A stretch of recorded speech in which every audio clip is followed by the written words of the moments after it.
The day before we left for Amsterdam, I went back to support group for the first time since meeting Augustus. The cast had rotated a bit down there in the literal heart of Jesus. I arrived early, enough time for a perennially strong appendiceal cancer survivor, Lita, to bring me up to date on everyone as I ate a grocery store chocolate chip cookie while leaning against the dessert table. 12-year-old leukemic Michael had passed away. He'd fought hard, Lita told me, as if there was any other way to fight. Everyone else was still around. Ken was NEC after radiation. Lucas had relapsed, and she said it with a sad smile and a little shrug, the way you might say an alcoholic had relapsed. A cute, chubby girl walked over to the table and said hi to Lita, then introduced herself to me as Susan. I didn't know what was wrong with her, but she had a scar extending from the side of her nose down her lip and across her cheek. She had put makeup over the scar, which only served to emphasize it. I was feeling a little out of breath from all the standing, so I said, I'm going to go sit. And then the elevator opened, revealing Isaac and his mom. He wore sunglasses and clung to his mom's arm with one hand, a cane in the other. Support group Hazel, not Monica, I said when he got close enough, and he smiled and said, Hey Hazel, how's it going? Good. I've gotten really hot since you went blind. I bet, he said. His mom led him to a chair, kissed the top of his head, and shuffled back toward the elevator. He felt around beneath him and then sat. I sat down in the chair next to him. So, how's it going? Okay. Glad to be home, I guess. Gus told me you were in the ICU? Yeah, I said. Sucks, he said. I'm a lot better now, I said. I'm going to Amsterdam tomorrow with Gus. I know, I'm pretty well up to date on your life because Gus never talks about anything else. I smiled. Patrick cleared his throat and said, If we could all take a seat. He caught my eye. Hazel, he said, I'm so glad to see you. Everyone sat, and Patrick began his retelling of his balllessness, and I fell into the routine of support group, communicating through sighs with Isaac, feeling sorry for everyone in the room and also everyone outside of it, zoning out of the conversation to focus on my breathlessness and the aching. The world went on, as it does, without my full participation, and I only woke up from the reverie when someone said my name. Reverie?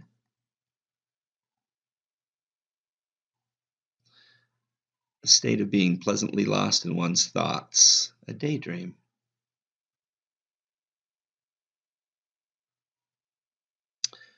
It was Lita, the strong Lita in remission, blonde, healthy, stout Lita, who swam on her high school swim team.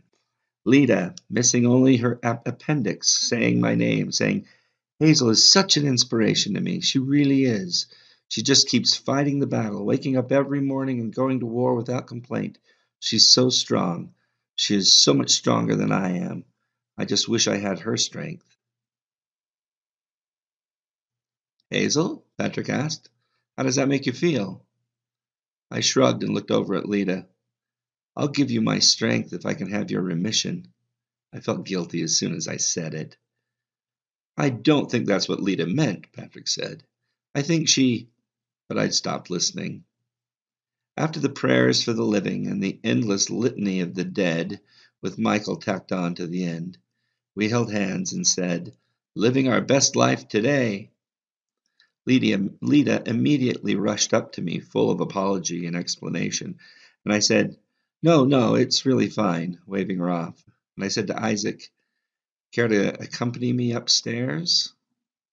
He took my arm, and I walked with him to the elevator, grateful to have an excuse to avoid the stairs.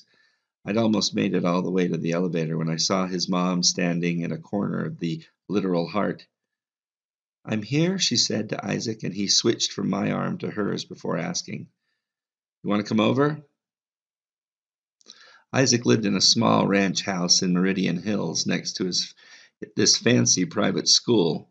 We sat down in the living room while his mom went off to the kitchen to make dinner, and then he asked if I wanted to play a game. Sure, I said. So he asked for the remote. I gave it to him, and he turned on the TV and then a computer attached to it. The TV screen stayed black, but after a few seconds a deep voice spoke from it. "Deception," the voice said. "One player or two?" "Two," Isaac said. "Pause." He turned to me. "I play this game with Gus all the time, but it's infuriating because he is a completely suicidal video game player. He's like way too aggressive about saving civilians and whatnot." "Yeah," I said. Remember the night of the broken trophies. "Unpause," Isaac said. "Player one, identify yourself." "This is player one's sexy, sexy voice," Isaac said. "Player two, identify yourself." "I would be player two, I guess," I said. Staff Sergeant Max Mayhem and Private Jasper Jacks awake in a dark, empty room, approximately 12 feet square. Isaac pointed toward the TV like I should talk to it or something. Um, I said, "Is there a light switch?" "No." "Is there a door?" Private Jack locates the door. "It is locked." Isaac jumped in. "There's a key above the doorframe." "Yes, there is." Mayhem opens the door. The darkness is still complete. "Take out knife," Isaac said. "Take out knife," I added. A kid, Isaac's brother, I assume, darted out from the kitchen. He was maybe 10, wiry and over-energetic, and he kind of skipped across the living room before shouting in a really good imitation of Isaac's voice, "Kill myself!" Sergeant Mayhem places his knife to his neck. "Are you sure?" "No," Isaac said. "Pause. Graham, don't make me kick your ass." Graham laughed giddily and skipped off down a hallway. As Mayhem and Jax, Isaac and I felt our way forward in the cavern until we bumped into a guy whom we stabbed after getting him to tell us that we were in a Ukrainian prison cave, more than a mile beneath the ground. As we continued, sound effects, a raging underground river, voices speaking in Ukrainian and accented English, led you through the cave, but there was nothing to see in this game. After playing for an hour, we began to hear the cries of a desperate prisoner pleading, "God help me, God help me." "Pause," Isaac said. This is when Gus always insists on finding the prisoner, even though that keeps you from winning the game. And the only way to actually free the prisoner is to win the game. "Yeah, he takes video games too seriously," I said. "He's a bit too enamored with metaphor." "Do you like him?" Isaac asked. "Of course I like him. He's great." "But you don't want to hook up with him?" I shrugged.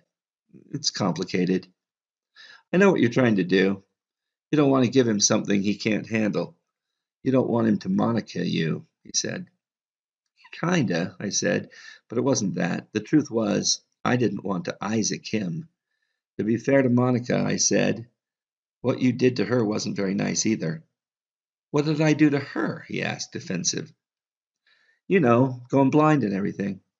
"But that's not my fault," Isaac said. "I'm not saying it was your fault. I'm saying it wasn't nice." Chapter 10. We could only take one suitcase. I couldn't carry one, and Mom insisted that she couldn't carry two, so we had to jockey for space in this black suitcase my parents had gotten as a wedding present a million years ago. A suitcase that was supposed to spend its life in exotic locales, but ended up mostly going back and forth to Dayton, where Morris Property Incorporated had a satellite office that Dad often visited. I argued with Mom that I should have slightly more than half of the suitcase, since without me and my cancer, we'd never be going to Amsterdam in the first place. Mom countered that since she was twice as large as me and therefore required more physical fabric to preserve her modesty, she deserved at least 2/3 of the suitcase. In the end, we both lost. So it goes. Our flight didn't leave until noon, but Mom woke me up at 5:30, turning on the light and shouting, "Amsterdam!" She ran around all morning making sure we had international plug adapters and quadruple checked that we had the right number of oxygen tanks to get there and that they were all full, etc.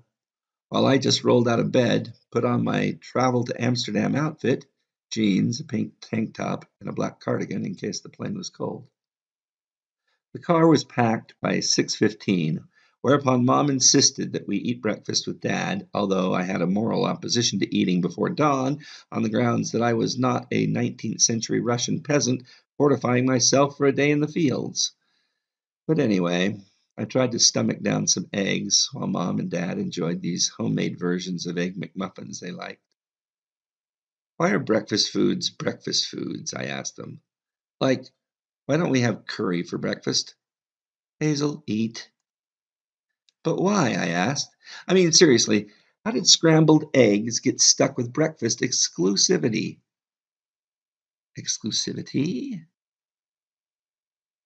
Excluding or not admitting other things. You can put bacon on a sandwich without anyone freaking out, but the moment your sandwich has an egg, boom, it's a breakfast sandwich. Dad answered with his mouth full. When you come back, we'll have a breakfast for dinner. Deal? I don't want to have breakfast for dinner, I answered, crossing knife and fork over my mostly full plate. I want to have scrambled eggs for dinner without this ridiculous construction that a scrambled egg inclusive meal is breakfast even when it occurs at dinner time. Inclusive, including or covering all the items normally expected or required. You've got to pick your battles in this world, Hazel, my mom said. But if this is the issue you want to champion, we'll stand behind you. Quite a bit behind you, my dad added. Mom laughed. Anyway, I knew it was stupid, but I kind of felt bad for scrambled eggs. After they finished eating, Dad did the dishes and walked us to the car. Of course, he started crying, and he kissed my cheek with his wet, stubbly face. He pressed his nose against my cheekbone and whispered, I love you. I'm so proud of you. For what? I wondered. Thanks, Dad. I'll see you in a few days, okay, sweetie? I love you so much. Love you too, Dad. I smiled. And it's only 3 days. As we backed out of the driveway, I kept waving at him. He was waving back and crying. It occurred to me that he was probably thinking he might never see me again, which he probably thought every single morning of his entire weekday life as he left for work, which probably sucked. Mom and I drove over to Augustus's house, and when we got there, she wanted me to stay in the car to rest, but I went to the door with her anyway. As we approached the house, I could hear someone crying inside. I didn't think it was Gus at first because it didn't sound anything like the low rumble of his speaking, but then I heard a voice that was definitely a twisted version of his say, Because it is my life, Mom. It belongs to me. And quickly my mom put her arm around my shoulders and spun me back toward the car, walking quickly, and I was like, Mom, what's wrong? And she said, We can't eavesdrop, Hazel. We got back into the car, and I texted Augustus that we were outside whenever he was ready. We stared at the house for a while. The weird thing about houses is that they almost always look like nothing is happening inside of them, even though they contain most of our lives. I wondered if that was sort of the point of architecture. Well, Mom said after a while, we are pretty early, I guess. Almost as if I didn't have to get up at 5:30, I said. Mom reached down to the console between us, grabbed her coffee mug, and took a sip. My phone buzzed. A text from Augustus. Just can't decide what to wear. Do you like me better in a polo or a button down? I replied, button down. 30 seconds later, the front door opened and a smiling Augustus appeared, a roller bag behind him. He wore a pressed sky blue button down tucked into his jeans. A camel light dangled from his lips. My mom got out to say hi to him. He took the cigarette out momentarily and spoke in the confident voice to which I was accustomed. Always a pleasure to see you, ma'am. I watched them through the rearview mirror until Mom opened the trunk. Moments later, Augustus opened a door behind me and engaged in the complicated business of entering the back seat of a car with one leg. You want shotgun? I asked. Absolutely not, he said. And hello, Hazel Grace. Hi, I said. Okay, I asked. Okay, he said. Okay, I said. My mom got in and closed the car door. Next stop, Amsterdam, she announced. which was not quite true. The next stop was the airport parking lot, and then a bus took us to the terminal, and then an air electric car took us to the security line. The TSA guy at the front of the line was shouting about how our bags had better not contain explosives or firearms or anything liquid over 3 ounces. And I said to Augustus, observation, standing in line is a form of oppression. And he said, seriously? Oppression, prolonged, cruel, or unjust treatment or control. Rather than be searched by hand, I chose to walk through the metal detector without my cart, or my tank, or even the plastic nubbins in my nose. Walking through the X-ray machine marked the first time I'd taken a step without oxygen in some months, and it felt pretty amazing to walk unencumbered like that, stepping across the Rubicon.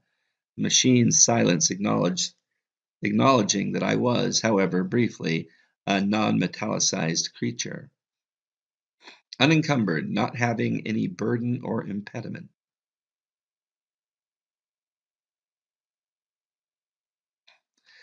I felt a bodily sovereignty that I can't really describe except to say that when I was a kid, I used to have a really heavy backpack that I carried everywhere with me, with all my books in it. And if I walked around with the backpack for long enough, when I took it off, I felt like I was floating. Sovereignty is a self-governing state. She felt a bodily sovereignty.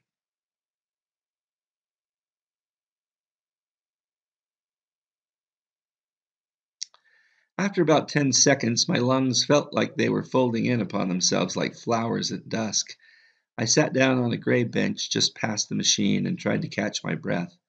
My cough, a rattling drizzle, and I felt pretty miserable until I got the cannula back into place. Even then it hurt. The pain was always there, pulling me inside of myself, demanding to be felt. It always felt like I was waking up from the pain when something in the world outside of me suddenly required my comment or attention. Mom was looking at me concerned. She'd just said something.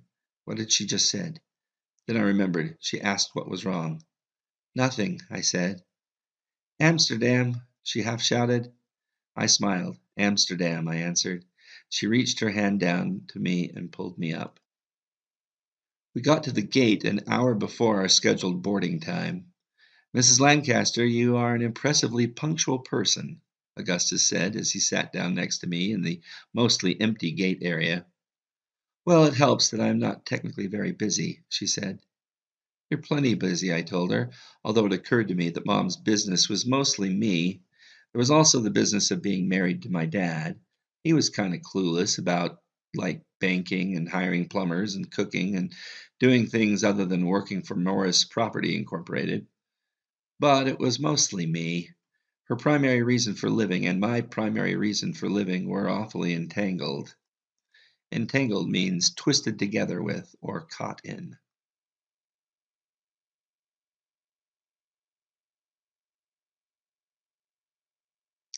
As the seats around the gate started to fill, Augustus said, I'm going to get a burger before we leave. Can I get you anything? No, I said, but I really appreciate your refusal to give in to breakfasty social conventions. He tilted his head at me, confused. Hazel has developed an issue with the ghettoization of scrambled eggs, Mom said. It's embarrassing that we all just walk through life blindly accepting that scrambled eggs are fundamentally associated with mornings. I want to talk about this more, Augustus said, but I'm starving. I'll be right back. When Augustus hadn't showed up after 20 minutes, I asked Mom if she thought something was wrong, and she looked up from her awful magazine only long enough to say, he probably just went to the bathroom or something. A gate agent came over and switched my oxygen container out with one provided by the airline. I was embarrassed to have this lady kneeling in front of me while everyone watched, so I texted Augustus while she did it. He didn't reply. Mom seemed unconcerned, but I was imagining all kinds of Amsterdam trip ruining fates, arrest, injury, mental breakdown, and I felt like there was something non-cancery wrong with my chest as the minutes ticked away.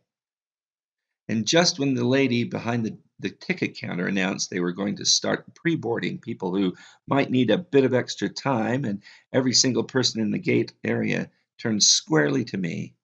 I saw Augustus fast limping toward us with a McDonald's bag in one hand, his backpack slung over his shoulder. "Where were you?" I asked. "Line got super long, sorry," he said, offering me a hand up. I took it, and we walked side by side to the gate to pre-board. I could feel everybody watching us, wondering what was wrong with us, and whether it would kill us, and how heroic my mom must be, and everything else. That was the worst part about having cancer sometimes.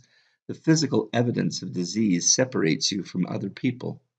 We were irreconcilably other, and never was it more obvious than when the three of us walked through the empty plane, the stewardess nodding sympathetically and gesturing us toward our row in the distant back.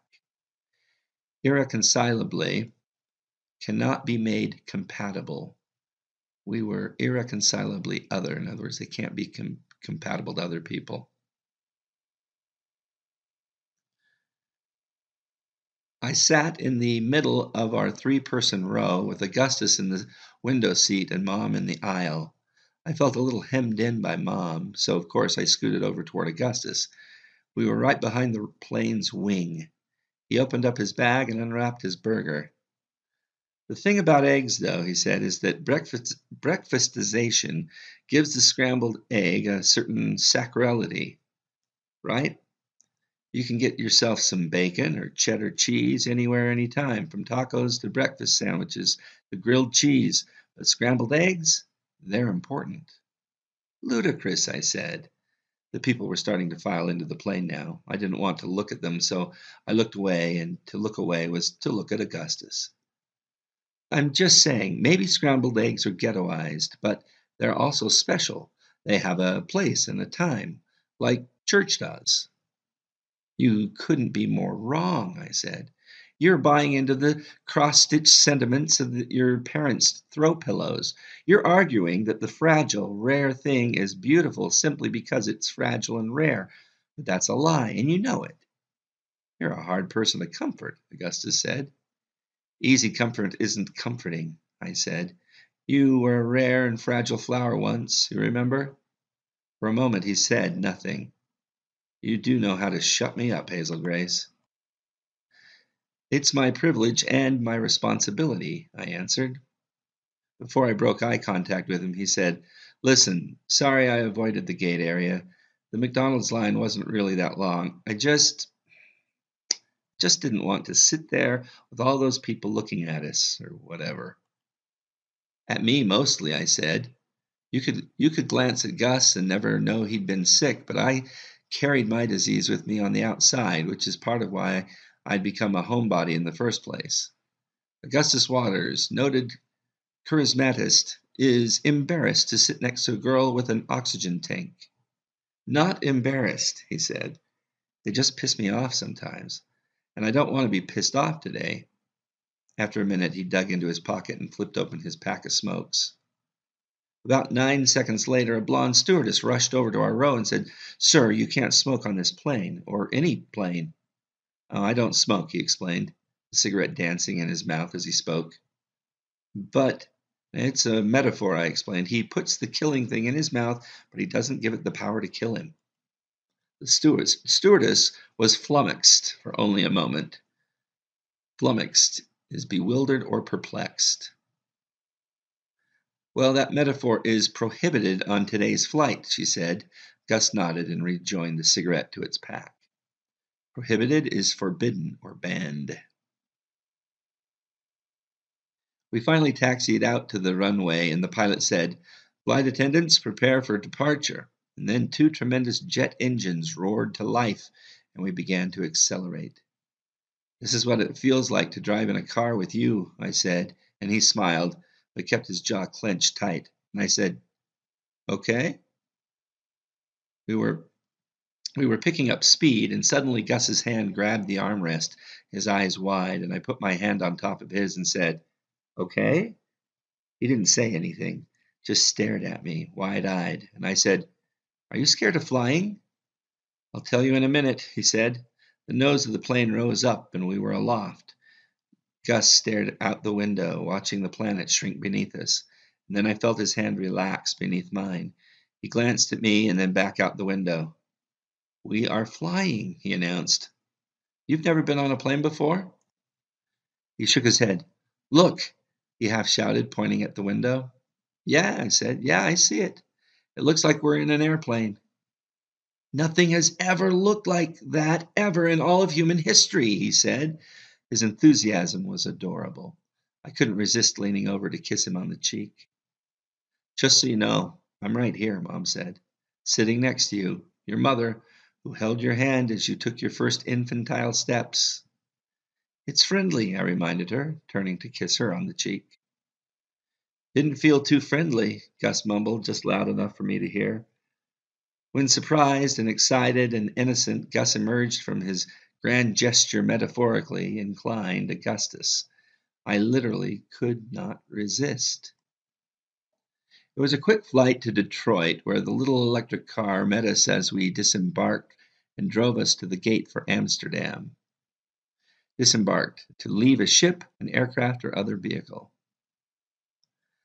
That plane had TVs in the back of each seat, and once we were above the clouds, Augustus and I timed it so that we started watching the same romantic comedy at the same time on our respective screens. But even though we were perfectly synchronized in our pressing of the play button, his movie started a couple seconds before mine. So at every funny moment, he'd laugh just as I started to hear whatever the joke was.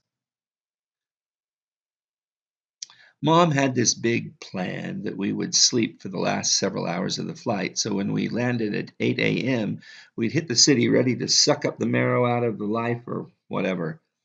So after the movie was over, Mom and Augustus and I all took sleeping pills. Mom conked out within seconds, but Augustus and I stayed up to look out the window for a while. It was a clear day, and although we couldn't see the sun setting, we could see the sky's response. "Gosh, that is beautiful," I said, mostly to myself.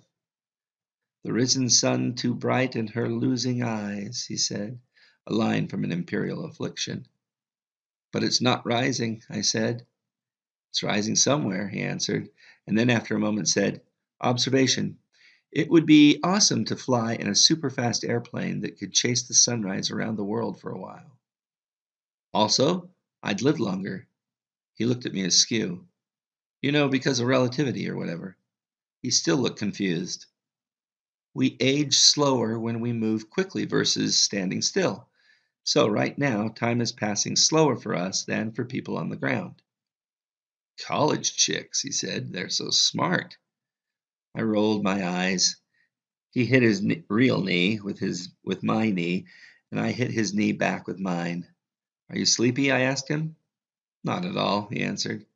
"Yeah," I said. "Me neither.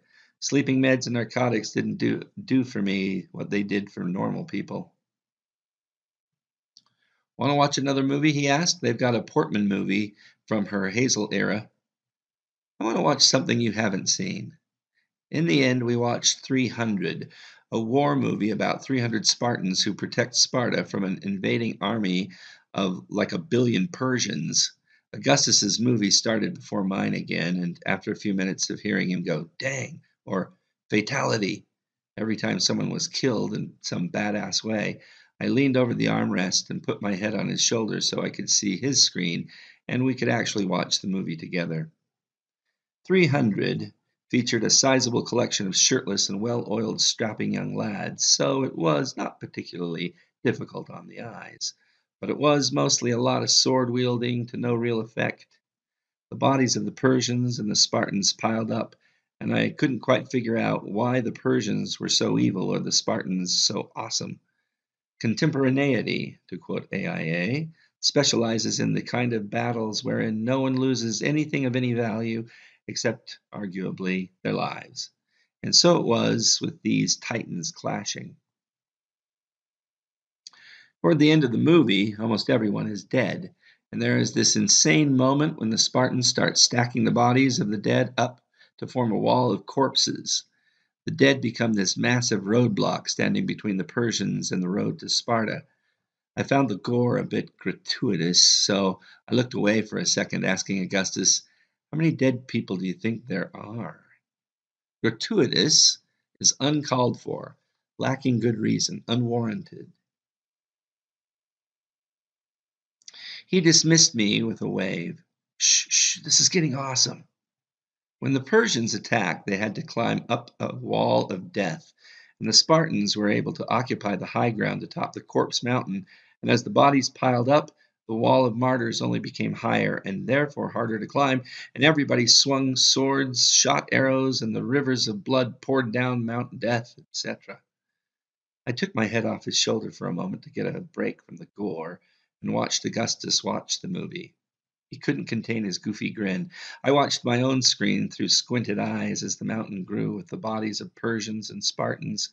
When the Persians finally overran the Spartans, I looked over at Augustus again. Even though the good guys had just lost, Augustus seemed downright joyful. I nuzzled him up to him again, but kept my eyes closed until the battle was finished. As the credits rolled, he took off his headphones and said, "Sorry, I was awash in the nobility of sacrifice. What were you saying?" How many dead people do you think there are? Like, how many fictional dead people died in that fictional movie? Not enough, he joked. No, I mean like ever. Like, how many people do you think have ever died? I happen to know the answer to that question, he said. There are 7 billion living people and about 98 billion dead people. Oh, I said. I'd thought that maybe since population growth had been so fast, there were more people alive than all the dead combined. There are about 14 dead people for every living person, he said. The credits continued rolling. It took a long time to identify all those corpses, I guess. My head was still on his shoulder. I did some research on this a couple years ago, Augustus continued. I was wondering if everybody could be remembered, like if we got organized and assigned a certain number of corpses to each living person, would there be enough living people to remember all the dead people? Are there? Sure. Anyone can name 14 dead people, but we're disorganized mourners, so a lot of people end up remembering Shakespeare, and no one ends up remembering the person he wrote Sonnet 55 about. Yeah, I said. It was quiet for a minute, and then he asked, "You want to read or something?" I said, "Sure." I was reading this long poem called Howl by Allen Ginsberg for my poetry class, and Gus was rereading An Imperial Affliction. After a while, he said, "Is it any good?" "The poem?" I asked. "Yeah. Yeah, it's great. The guy in this poem take even more drugs than I do. How's AIA?" "Still perfect," he said. "Read to me." This isn't really a poem to read aloud when you're just sitting next to your sleeping mother. It has like sodomy and angel dust in it, I said. "You just named two of my favorite pastimes," he said. "Okay, read me something else then." I said, "I don't have anything else." Well, that's too bad. I am so in the mood for poetry. Do you have anything memorized? "Let us go then, you and I started nervously, "when the evening is spread out against the sky, like a patient etherized upon a table." "Slower," he said. I felt bashful, like I had when I'd first told him of An Imperial Affliction. Um, okay, okay. "Let us go through certain half-deserted streets, the muttering retreats of restless nights and one-night cheap hotels and sawdust restaurants with oyster shells, streets that follow like a tedious argument of insidious intent to lead you to an overwhelming question. Oh, do not ask, what is it? Let us go and make our visit." "I'm in love with you," he said quietly. "Augustus," I said. "I am," he said. He was staring at me, and I could see the corners of his eyes crinkling. "I'm in love with you, and I'm not in the business of denying myself the simple pleasure of saying true things. I'm in love with you, and I know that love is just a shout into the void, and that oblivion is inevitable, and that we're all doomed, and that there will come a day when all our labor has been returned to dust, and I know the sun will swallow the only earth we'll ever have, and I am in love with you." "Augustus," I said again, not knowing what else to say. It felt like everything was rising up in me, like I was drowning in this weirdly painful joy, but I couldn't say it back. I couldn't say anything back. I just looked at him and let him look at me until he nodded, lips pursed, and turned away, placing the side of his head against the window.